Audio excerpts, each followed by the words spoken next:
Скъпи избиратели! На 29 октомври 2023 г.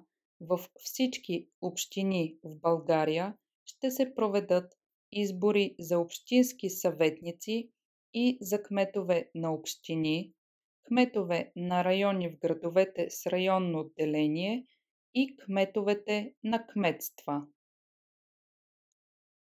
На този вид избори можете да гласувате по постоянен адрес, когато той е заявен до 28 април 2023 г., 6 месеца преди датата на изборите.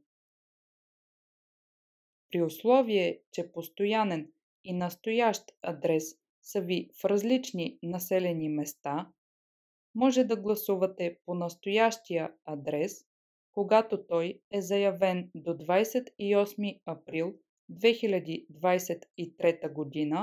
и допълнително да подадете заявление за гласуване по настоящ адрес до 14 октомври 2023 г., включително в общината, района или кметството по местонахождение на адреса.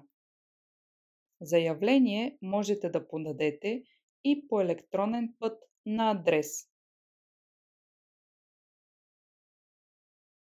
За настоящите избори можете да направите справка за избирателни права, номер и местоположение на избирателната секция, в която можете да упражните правото си на глас, работното време на секционните избирателни комисии или друга информация, свързана с вашите права на избиратели, като се свържете онлайн с нашите преводачи на български жестов език на посочените под клипа телефони, или посетите центровете ни за административно обслужване на посочените под клипа адреси в делнични дни от 9:00 часа до 17:00 часа.